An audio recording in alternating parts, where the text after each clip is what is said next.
शिवोहम। प्रणाम स्वामी। हाँ शिवोहम। शिवोहम महाराज। क्या विषय चल रहा था अपना?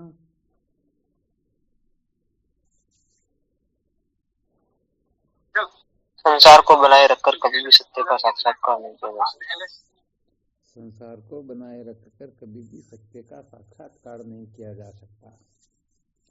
ये जो चिंतन है ना, ये सूत्र 24 घंटे अपने दिमाग में भ्रमण करना चाहिए। 24 घंटे घूमते रहना चाहिए कि कहीं हम संसार को बनाए रखकर तो सत्य का साक्षात्कार नहीं कर रहे हैं। इस रहस्य को यदि कोई ठीक तरह से समझ जाए तो उसे मुक्ति प्राप्त करना नहीं होता है, बल्कि वो नित्य मुक्त ही है। केवल और केवल मात्र बद्ध मुक्त पने की भ्रांति होती है। जो अपने को बद्ध समझता है वह बद्ध होता है, जो मुक्त समझता है वही मुक्त होता है। तो ये सूत्र कहने का मतलब बड़ा विलक्षण है एक तरह से साधकों के लिए। क्या है?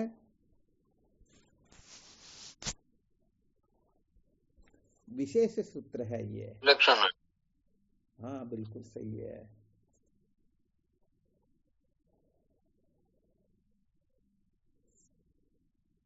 अच्छा विचार करो, किसी बहुत बड़ी भारी वस्तु को उठाना हो, उस वस्तु को एक उठा सकते हैं क्या? एक व्यक्ति उठा सकता है उस वस्तु को? नहीं उठा सकता स्वामी। हाँ, जैसे समझो 10 फीट लंबी कोई लोहे की गड्ढर है, या समझो एक पट्टी है, एक व्यक्ति नहीं उठा सकता ना। नहीं उठा सकता स्वामी, नहीं उठा सकता। और जो जब एक से अधिक हो जाते, 5-15 व्यक्ति मिल जाते हैं, तो फिर उठा लेते हैं या नहीं उठा लेते हैं? उठा लेते। उठा लेते हैं। अच्छा, इसमें किसी को संशय हो तो सबसे पहले इसी का निराकरण कर लेते हैं। कहने का मतलब कोई ये प्रस्तुत कर सकता हो कि नहीं नहीं एक व्यक्ति ही उठा लेगा और दूसरे की आवश्यकता नहीं है, इसमें कोई सहमत है क्या?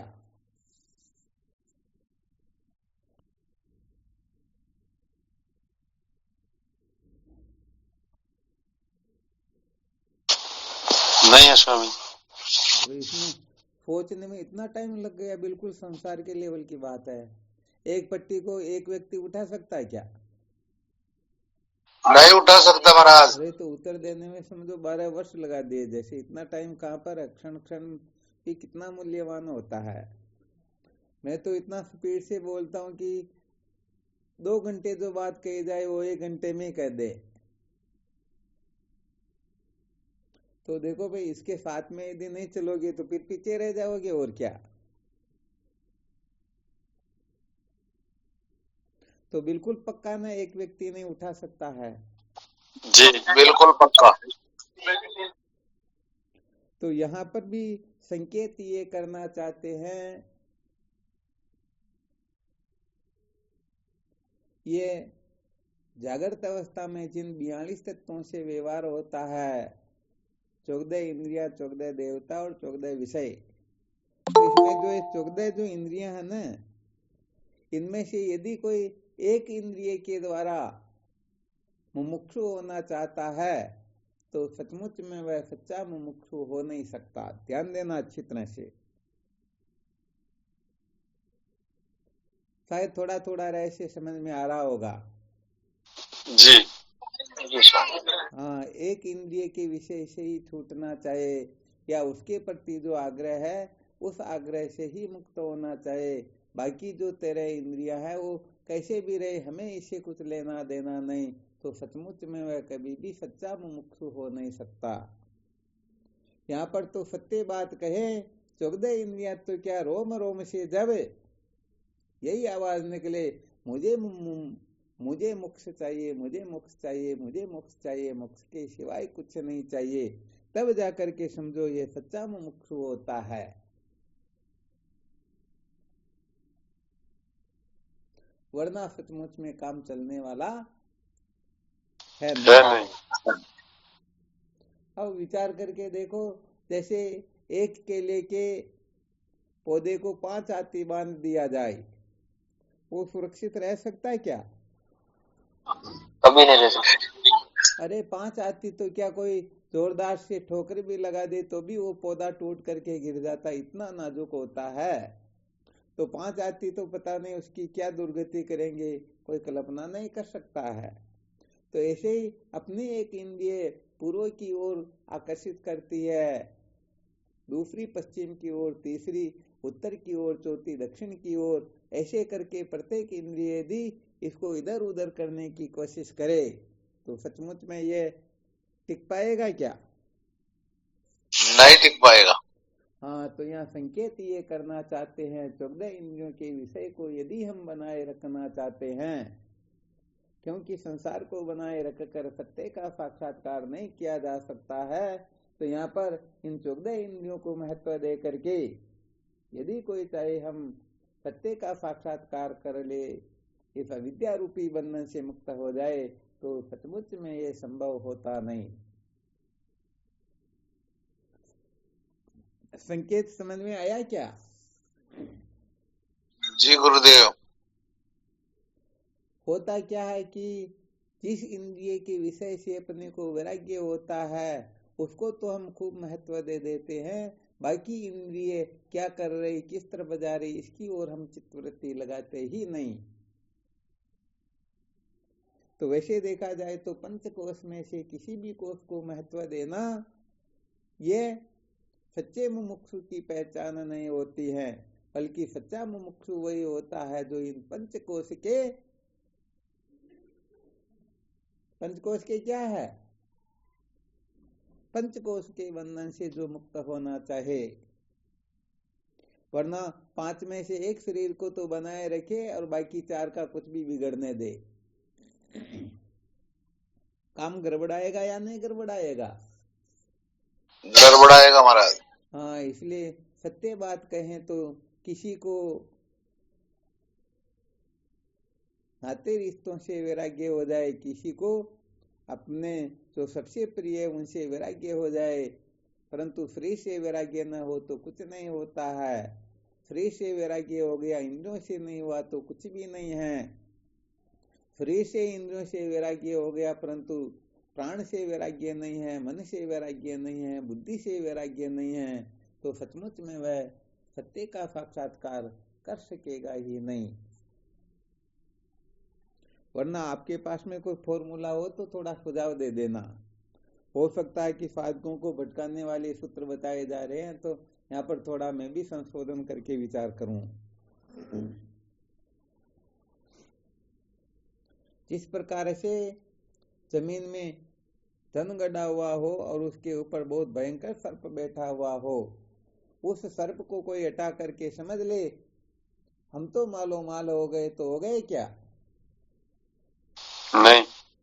हाँ, उसे तोड़ करके निकालना होगा, स्वीकार करना होगा, तब बात कुछ और होगी। तो हम कहने का मतलब थोड़ा बहुत वैराग्य करके समझ लेते हैं हम सचमुच में बहुत ऊंची कक्षा के साधक हो गए, तो सच्ची बात तो यह है कि अपनी केवल कल्पना मात्र होती हैं। तो अपनी कल्पना से सचमुच में ये जीव अपने जीवन को सार्थक नहीं कर सकता है। कर सकता है क्या? नहीं कर सकता। हाँ, यहाँ पर तो जब विधि पूर्वक चिंतन मनन किया जाता है तो सबसे पहले ईश्वर की प्रसन्नता की आवश्यकता होती है। ईश्वर प्रसन्न होने पर ही अंतःकरण के मल विक्षेप दोषों की निवृत्ति हो सकती है।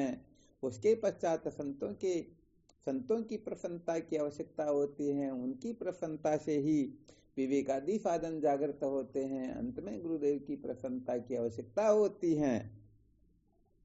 अब हम अपने हिसाब से चले, अपने मन की प्रसन्नता का ध्यान रखे, तो विचार करके बताओ हम सचमुच में अंतःकरण की शुद्धि को, तत्व जिज्ञासा को अथवा अज्ञान की निवृत्ति को पूर्ण कर पाएंगे क्या?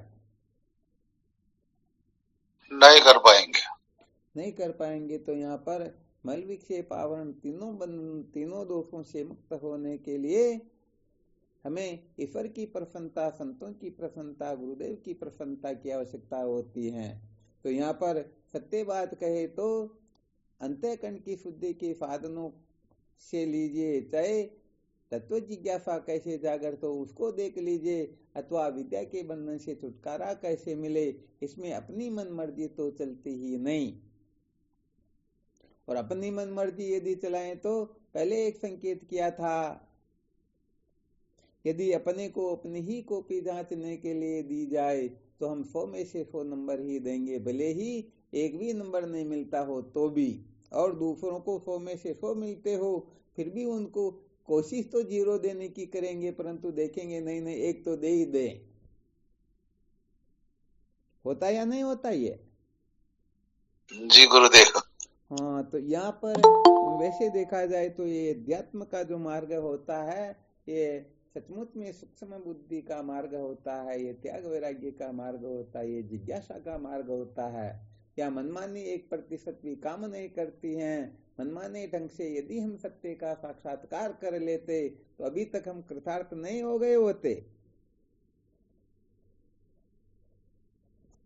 बिल्कुल सत्य वचन गुरुदेव, हो जाते आज तक। यहाँ पर संसार को बनाए रखकर सत्य का साक्षात्कार नहीं किया जा सकता, तो अंतःकरण की शुद्धि के अंतर्गत जब हम मल दोष से मुक्त होना चाहेंगे, विक्षेप से मुक्त होना चाहेंगे, आवरण से मुक्त होना चाहेंगे, तो सबको वह समझ लीजिए, अर्थात मल विक्षेप दोष से छूटना भी मुक्ति है, आवरण से छूटना ये भी मुक्ति है। तो बताओ, मल विक्षेप दोष से छूटने के लिए जिन जिन साधनों की आवश्यकता होती है उनको ठीक प्रकार से करेंगे, तभी हम संसार को बनाए रखने का आग्रह त्याग चुके हैं, वरना अपने हिसाब से करेंगे तब त्याग चुके हैं। क्या होगा?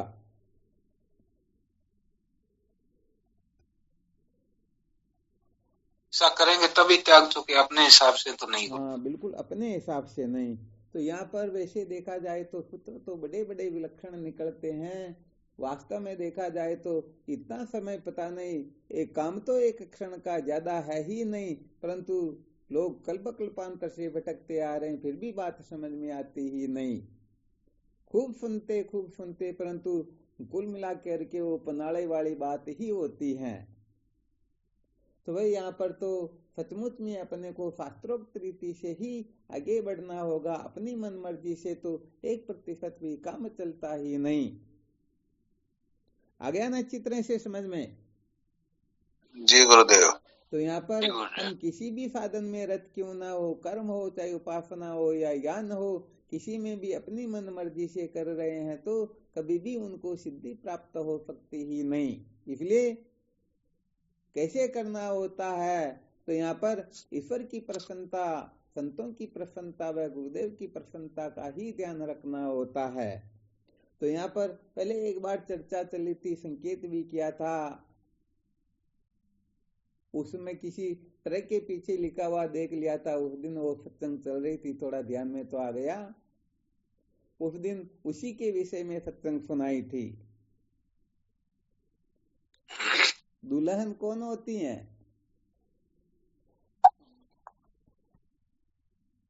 अमन भाई। हाँ, क्या बात, देखो इन्होंने ध्यान रखा, क्योंकि इस पर पूरे समय इसी पर सत्संग चली थी। दुल्हन वही तो पिया मन भाए। तो वो भले ही कितनी सुंदर, चाहे कितने भी वस्त्र आभूषण आदि क्यों न धारण कर रखे हो, परंतु पति को प्रसन्न न कर सके तो वह दुल्हन हो सकती है क्या?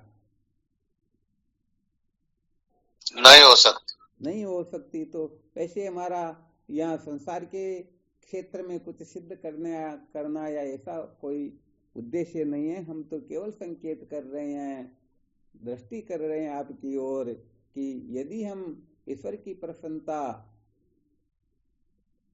प्राप्त करने में अपने को पूर्ण रूप से समर्थ बना लेते हैं तो निश्चित रूप से आप अंतःकरण के मल विक्षेप दोषों से मुक्त हो जाओगे। यदि संतों की प्रसन्नता प्राप्त करने में सफलता प्राप्त कर लेते हो तो तत्व जिज्ञासा निश्चित रूप से जागृत हो जाएगी, और गुरुदेव की प्रसन्नता प्राप्त कर लेते हो तो अविद्या नाम की कोई वस्तु शेष रहती ही नहीं। सत्य है या कुछ गड़बड़ घोटाला है? सत्य है गुरुदेव। हाँ, किसी को संशय हो तो आराम से शंका कर सकते हो। तो यहाँ पर कुल मिलाकर के जब हम इसी निर्णय को महत्वपूर्ण समझ लेते हैं कि यही अंतिम निर्णय है, किसी भी क्षेत्र के अंतर्गत अपने को लक्ष्य प्राप्त करना हो तो अंतःकरण की शुद्धि में ईश्वर की प्रसन्नता, तत्व जिज्ञासा में संतों की कृपा व ज्ञान की निवृत्ति में गुरुदेव की। तो अब बताओ, हम इसको छोड़ करके कुछ भी करना चाहे तो गड़बड़ होगी या नहीं होगी? बिल्कुल होगी गड़बड़। तब अच्छी तरह से विचार करके देखो, हम अपनी प्रसन्नता के लिए वेदांत विचार कर रहे हैं, चाहे साधन भजन कर रहे, पता नहीं क्या क्या कर रहे, सब अपनी प्रसन्नता के लिए कर रहे हैं अथवा सचमुच में शास्त्रोक्त रीति से हम आगे बढ़ रहे हैं? क्या ज्यादा कर रहे हैं? अपने हिसाब से कर रहे हैं। अपने हिसाब से कर रहे। बस यही कारण हो गया कि कल्प कल्पांतर से भटकते आ रहे हैं और अंत में भटकने के सिवाय शायद और कुछ मिलने वाला भी नहीं है। हाँ, तो इन सूत्रों को बहुत अच्छी तरह से समझना होता है। इनको यदि अच्छी तरह से समझ लेंगे तो सचमुच में बात और हो जाएगी। और यदि ठीक तरह से समझ में नहीं आया, ये समझो ब्रह्मास्त्र होते हैं, ये मास्टर चाबी होते एक तरह से। अब ये मास्टर चाबी जब हम गहरे कुएं में डाल करके फिर अपनी मनमर्जी से करने लगते हैं तो सचमुच में कहने का मतलब फिर वो बात नहीं हो पाती जैसी होनी चाहिए।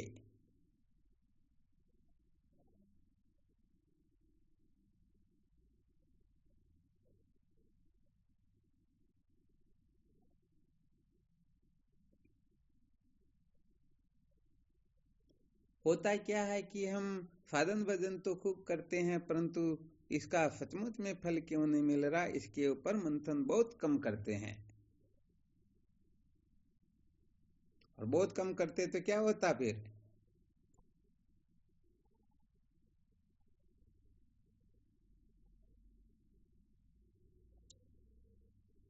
वहां का वही रह जाते हैं, वहां का आगे नहीं।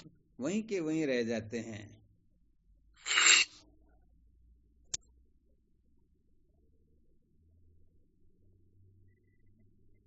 तो थोड़ा पहले संकेत किया था, समस्त इंद्रियों से जब हम मोक्ष की इच्छा करेंगे, मुमुक्षु होना चाहेंगे, समस्त इंद्रियों के विषय को महत्व न दे करके सचमुच में अपने जीवन का लक्ष्य अविद्या की निवृत्ति बना करके जब हम सच्चे मुमुक्षु होने की चेष्टा करेंगे तो निश्चित रूप से हम कृतार्थ हो जाएंगे।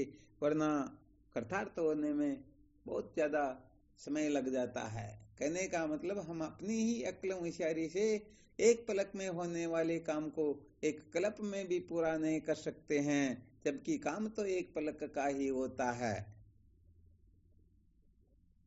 समझ में आया ना? आया गुरुदेव, बड़ी भयंकर भूल हो। जैसे थोड़ा दृष्टांत के रूप में विचार कर लेते हैं, किसी को 1 किलोमीटर दूर कहीं पर जाना है, उनका कोई लक्ष्य जो है वो जिस जगह पर है उससे 1 किलोमीटर की दूरी पर वह लक्ष्य है। अब वह सोचता है कि मेरा लक्ष्य 1 किलोमीटर दूर है, परंतु मेरा जो मुंह है ये लक्ष्य की तरफ नहीं बल्कि दूसरी तरफ है, तो मैं वापस मुड़ने वाला तो हूं नहीं। मैं ये पृथ्वी गोल है, चलता रहूंगा चलता रहूंगा चलता रहूंगा, एक न एक दिन उस जगह पर पहुंच ही जाऊंगा। तो मूर्खता हो जाएगी। वैसे सत्य बताएं तो ये गड़बड़ हमारे में पहले बहुत खतरनाक थी। कहीं पर भी जा रहे हैं साइकिल चलाते तो जिस तरफ साइकिल मुड़ गई बस उसी तरफ जाएंगे, क्योंकि जीवन का निश्चय यही था, पीछे तो मुड़ना ही नहीं है। अरे भाई, अध्यात्म के अंतर्गत नहीं मुड़ना चाहिए, परंतु व्यवहार में तो देखना होता है। फिर भी थोड़ा राउंड करके इस जगह आ जाएंगे, परंतु वापस मुड़ेंगे ना, ये पक्की बात थी। तो विचार करो, वह व्यक्ति पूरी सृष्टि का राउंड करके फिर उस लक्ष्य को पाने के लिए यदि विचार करता है तो बड़ा गड़बड़ घोटाला होगा या नहीं होगा? बिल्कुल होगा, बिल्कुल होगा सर। हाँ, बिल्कुल सत्य बात है। तो यहाँ पर कहते हैं ना, तन थिर मन थिर वचन थिर सूरत नूरत थिर ओय, कहे कबीर वा पलक को कल्पन पहुंचे कोई। एक कल्प तक जो कुछ भी किया जाता है वो यदि ऐसा हो जाए तो एक पलक में सारी की सारी सिद्धि प्राप्त हो जाती हैं। और ऐसा न कर सके, ये यदि स्थिर न हो सके तो भले एक कल्प तक सब कुछ साधन भजन करो, फिर भी एक पलक की बराबर नहीं हो सकता है। तो सत्य बात यह होती है, भगवत प्राप्ति जितना सरल, सुखेन ब्रह्म संस्पर्शम अत्यंतम सुखमश्नुते। अरे ब्रह्म सुख जो है इससे सरल कुछ होता ही नहीं, परंतु हम अपनी ही मूर्खता से, अपनी ही बेवकूफी से इसे बहुत ही कठिन बना देते हैं, बहुत मुश्किल बना देते हैं। और इतना मुश्किल बना देते हैं कि कल्प कल्पांतर तक भी शायद हम प्राप्त नहीं कर सकेंगे। तो ये तो ऐसा ही होता है जैसे हम अपना धन दूसरे के पास में रख करके फिर रोते हैं, क्योंकि दूसरे के पास में रख दिया तो वह अपना काम ही तो पहले करेगा। अब आपको आवश्यकता है, आप चक्कर काट रहे हो, परंतु वह कहता देता हूं, और अंत में फिर मना कर देता है, किसने किसको दिया, क्या तेरे पास में प्रमाण है?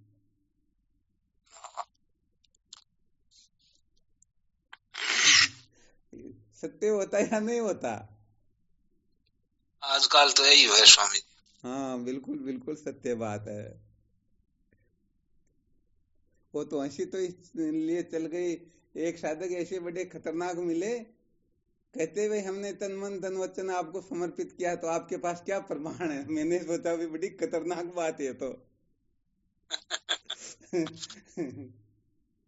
साधकों की महिमा बड़ी विलक्षण होती है वास्तव में।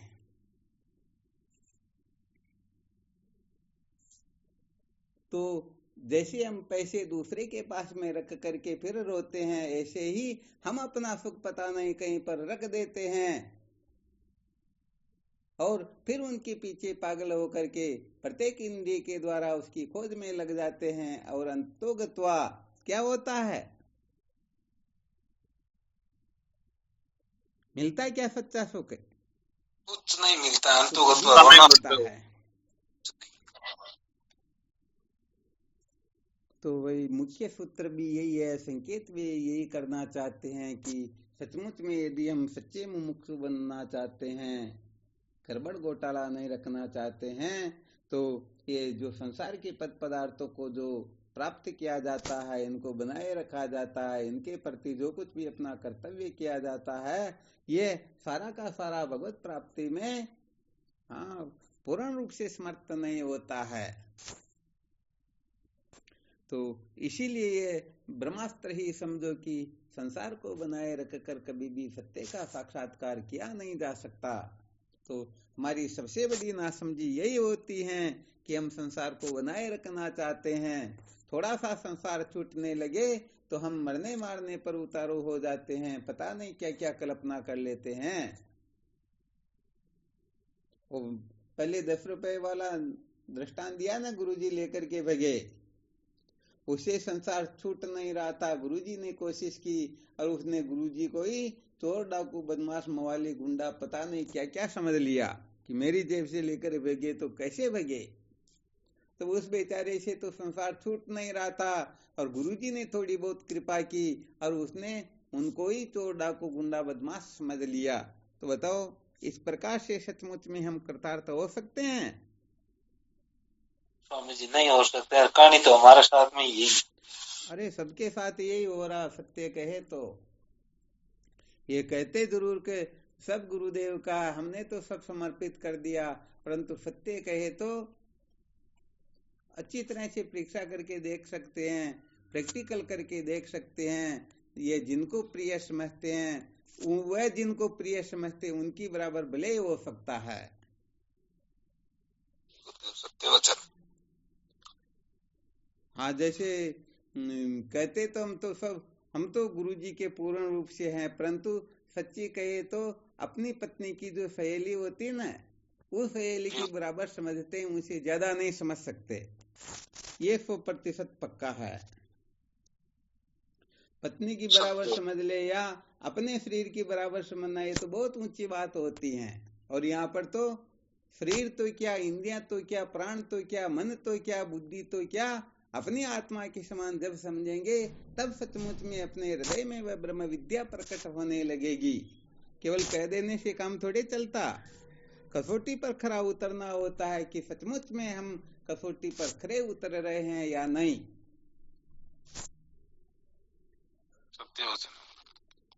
तो यहाँ सच्ची बात कहे तो हम किसी को धोखा नहीं दे रहे हैं, हम खुद ही धोखे में रह रहे हैं। क्यों रह रहे हैं? क्योंकि हम अपनी प्रसन्नता के लिए ही सब कुछ कर रहे हैं, ज्ञान आदि साधनों की ओर प्रवृत्त होना चाहते हैं, जबकि इसके वास्तविक रहस्य को समझते ही नहीं। तो यहाँ देखो, थोड़ा संकेत कर देते हैं। श्रुति सम्मत जो निर्णय होता है ना, उस निर्णय से यदि कोई ब्रह्म विचार की ओर प्रवृत्त होगा तो सचमुच में उसका जीवन सार्थक हो जाएगा। वरना सच्ची बात यह है, ये मनमाने ढंग से किया हुआ तो पतन के सिवाय कुछ देने वाला है ही नहीं। बहुत टाइम पहले शायद पंचतंत्र की ऐसी कहानी रही होगी। क्या होता है कि हिमालय पर्वत के ऊपर एक पक्षी रहता है। क्या रहता है? पक्षी। और आपको पता है हिमालय पर्वत पर तो बर्फ आदि बहुत सारी, ठंड वगैरह सब कुछ होती है ना। जी गुरुदेव, बर्फ क्या ही रहती होता है। है कि वो जो पक्षी था, उसका जो बच्चा था, उसने पिता से तो राय ली नहीं, सलाह मशवरा किया नहीं, और उड़ान भरने की कोशिश की कि मैं सबसे ऊपर उड़ करके दिखाऊं, इतना ऊपर जाऊं कि जितना ऊपर कोई जा सकता ही नहीं। अब उस बेचारे को न तो ये पता था कि ऊपर हवा का दबाव कैसा होगा, तापमान कैसा होगा, कितना ऊपर जाना चाहिए, क्या करना चाहिए, क्या नहीं करना चाहिए, ये पता तो था नहीं। और उड़ गया, उड़ते उड़ते बहुत ऊपर चला गया। वहां पर गड़बड़ घोटाला हुआ और डायरेक्ट नीचे आकर के गिर गया। अब बेहोश हो गया तो वहां पर तो बर्फ जमती है, तो समझो उनके ऊपर बर्फ वगैरह ऐसी स्थिति हो गई, केवल उसकी चोंच बाकी रही, बाकी पूरा समझो बर्फ से ही ढक गया। अब वह समझ रहा था कि बस अब गए, अब गए, अब गए, मरने जैसी स्थिति हो रही थी। उस समय क्या होता है कि वहां से कोई गौ माता निकलती हैं और काकतालीय न्यायी समझो एक प्रकार से, वह उसी के ऊपर गोबर कर देती हैं। क्या कर देती हैं? गोबर कर देती। गोबर के करने से उसे इतना गुस्सा आता, इतना भयंकर क्रोध आता कि जीवन के अंतर्गत कभी इसकी शकल सूरत नहीं देखूंगा, और जहां तक हो सके मैं इसे मूल सहित मिट्टी में मिलाने की, यदि बच गया तो इसे मिट्टी में मिलाने की चेष्टा करूंगा। उसके बारे में हजारों लाखों करोड़ों नकारात्मक विचार करने लगा। कुछ समय बाद में क्या होता है, गोबर के करने से उसके शरीर में थोड़ी गर्मी आती है, बर्फ पिघलती है, वो थोड़ा उसकी हालत थोड़ी सुधार होती है। अब वह अपने शरीर से उस गोबर को हटाने की चेष्टा कर रहा था, इतने में वहां एक बिल्ली आ गई। तो बिल्ली भी उसकी सहायता करने लगी गोबर वगैरह को हटाने में। अब वह पक्षी समझता है कि रे भाई, सचमुच में ये मेरा परम हित करने वाली तो ये है, इससे अधिक समझदार, आदरणीय, वंदनीय संसार में शायद कोई हो सकती ही नहीं। तो उसकी मन ही मन में स्तुति कर रहा था और मन ही मन में गौ माता की निंदा कर रहा था। इतने में क्या होता, जब वो पूर्ण रूप से वो साफ हो जाता है, उसी समय बिल्ली झपटा मारती है और उसे अपने पेट के अंदर ले लेती, उसे अपना ग्रास बना लेती हैं। शायद समझ में आया होगा दृष्टांत। जी गुरुदेव, कुछ तो समझ में आया गुरुदेव, पूर्ण रूप से तो नहीं है। माता पिता रूपी वेद भगवान हुए, श्रुति माता हुई। जी श्रुति माता किस प्रकार से आदेश निर्देश करते हैं, गुरुदेव कैसे आदेश निर्देश करते हैं, ये तो साधक सलाह मशवरा लेते नहीं और पता नहीं कितने ही ऊपर उठने की चेष्टा करते हैं। यहाँ पर गौ माता तो वही ब्रह्मवेता या उनको इस ओर प्रवृत्त करने वाले, और बिल्ली कौन हुई, ये भेदवादी आदि। मौत। जी गुरुदेव। तो कहने का मतलब भेदवादियों के वचन, तो भेदवादियों का मतलब जो कुल मिलाकर के उनका स्वार्थ सिद्ध करना चाहते हैं, उनके कल्याण से उनको कुछ लेना देना नहीं होता है। अपना स्वार्थ सिद्ध करने के लिए पता नहीं वो क्या का क्या करते रहते हैं। तो साधक सोचता है कि रे भाई सचमुच में मेरे सच्चे हितैषी तो ये है, अरे बाकी ये तो समझो हमारे को मिट्टी में मिलाने की कोशिश करते हैं, ये तो अपने को बर्बाद करना चाहते हैं। ये अपनी उल्टी जो सोच होती है, बड़ा गड़बड़ घोटाला हो जाता सत्य कहे तो जैसे बलि का बकरा जो सोचता ना कि मेरे असली मालिक तो ये है, ये काजू बादाम का हलवा खिलाते हैं, एसी में रखते हैं, पता नहीं कैसी कैसी गाड़ियों में घुमाते हैं, लक्ष्य साबुन से स्नान करवाते हैं, असली मालिक मेरे ये है। वो पहले वाले जो थे वो तो कभी खाने पीने को नहीं देते, स्नान करना तो बहुत दूर, पंखा वंखा कुछ नहीं, वहां पर तो बड़ा कष्टमय जीवन था। परंतु उस बलि के बकरे को बेचारे को पता थोड़े जो कुछ समय के बाद में ये तुम्हारे गले के ऊपर छुरा चलाएंगे।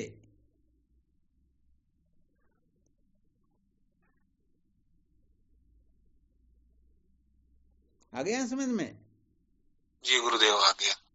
तो यहाँ पर कुल मिलाकर के हमारी जो थोड़ी उल्टी समझ हो जाती है कभी कभी कि सचमुच में ये हमारे सच्चे हितैषी हैं और ये अपने को भटकाने वाले हैं, ये बहुत बड़ा गड़बड़ घोटाला हो जाता है।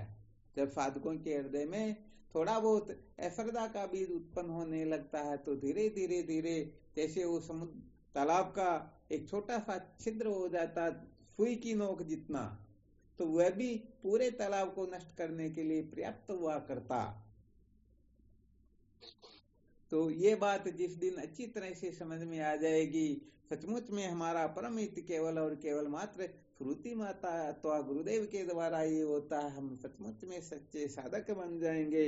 और जब तक हम कल्पना में उलझे रहेंगे, नहीं हो सकता ये कुछ भी कर दे, थोड़ा बहुत भी अश्रद्धा का बीज रहेगा, तब तक सच्ची बात है कुछ भी समझ में आने वाला है नहीं। ये पक्की बातें हैं। इनको तो बहुत अच्छी तरह से मंथन करना चाहिए, बहुत अच्छी तरह से समझना चाहिए।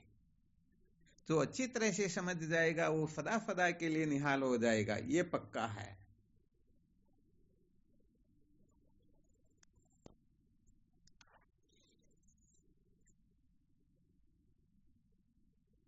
तो जब तक हम बिल्ली को महत्व देते रहेंगे तब तक क्या हो रहा है, धोखे में ही है या नहीं है? 84 भटकता रहता महाराज। हाँ, इसके सिवाय और कोई रास्ता है ही नहीं।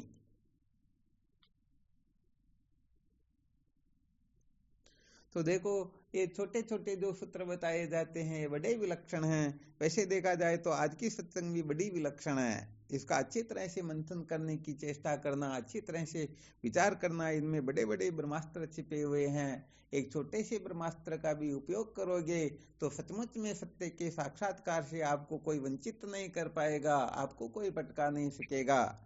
और हम सचमुच में अपनी अक्ल होशियारी लगाएंगे, मनमर्जी करेंगे तो फिर तो ठीक है, जैसा कर रहे करते रहो, कोई बड़ी बात नहीं है। हाँ, यथार्थ बोध स्वप्न में भी होने वाला है नहीं।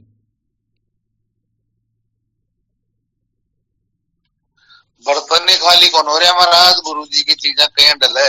हाँ, खाली नहीं हो रहे भाई, सत्य बात है। 3 प्रकार के जो बताए ना लक्षण पात्र में, खाली भी होना चाहिए, फूटा भी नहीं होना चाहिए, साफ भी होना चाहिए, तो कुछ ना कुछ कचरा पहले ही भरा हुआ है। अब गुरुदेव क्या करे, खूब उपदेश करे, फिर भी वो पहले वाला कचरा निकले तब न। हम तो जी महाराज तैयार किसी के लिए ऐसे शूरवीर साधक हो, परंतु साधक पहले ही कचरे को निकालना नहीं चाहते, जो भरा हुआ है उसको ही महत्व देते, नहीं यही सब कुछ है, इसके अलावा कुछ नहीं है। तो फिर गुरुजी भी क्या कर सकते हैं। सूर्य उदय हो और बिल्कुल कोई आंख बंद कर ले तो इधर रात ही रही। हाँ फिर रात ही रहेगी। हाँ फिर गुरुजी भी देख लेते, चलो भाई इनको अंधेरे में रहना ही पसंद, इनको अपने हिसाब से जीने में ही आनंद आता, अपने हिसाब से ही ये सत्य का साक्षात्कार करना चाहते, अपने हिसाब से सब कुछ करना चाहते, तो अपने को क्या करना, इनको इनके हिसाब से ही करने दो, और क्या है। महाराज बिल्कुल सत्य बात है।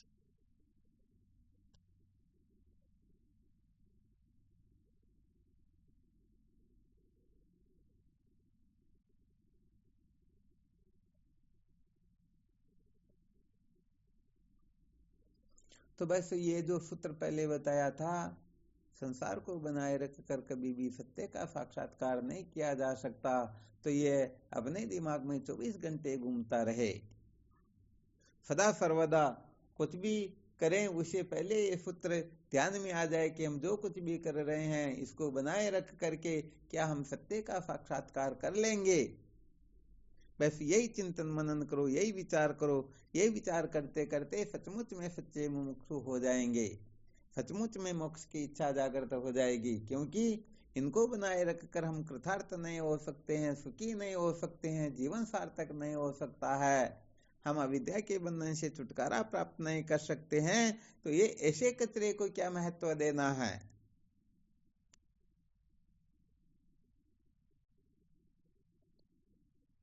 पक्की बात है ना।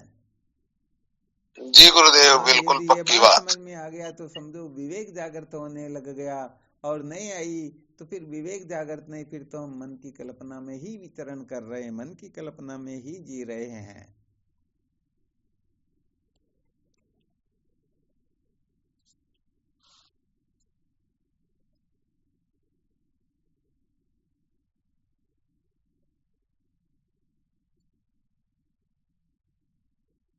चलो ठीक, कोई संशय हो तो देख लो और थोड़ी बहुत चर्चा कर लेते, नहीं हो तो आज जो दिन में सत्संग सुनाई थी वो थोड़ी बड़ी विलक्षण थी, वो वेदांत के गुड विषय की सत्संग थी। हालांकि गुड विषय तो था नहीं, वेदांत की एलकेजी ही थी, परंतु फिर भी उनका भी थोड़ा चिंतन मनन करना।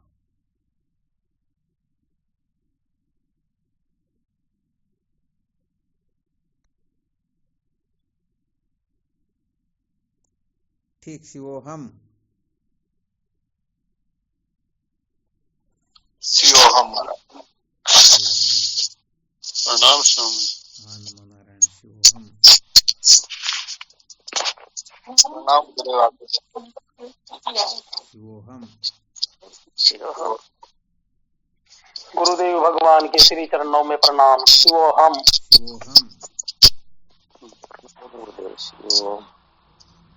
प्रणाम गुरुदेव, शास्त्र प्रणाम। शिवोहम। शिवोहम। शिवोम शिवोम शिवोहम। शिवोहम शिवोहम शिवोहम शिवोहम। ओहम।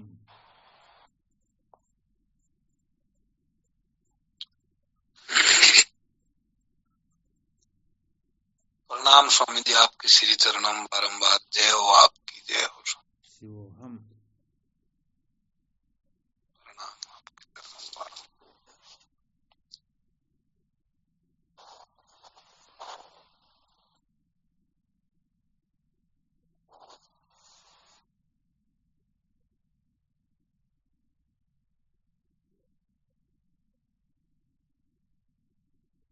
कोटि कोटि प्रणाम स्वामी जी, आपके श्री चरणों में।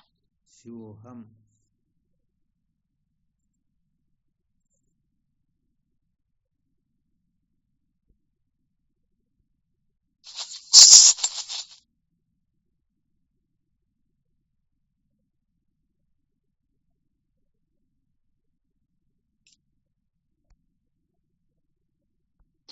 प्रणाम स्वामी जी आपसे।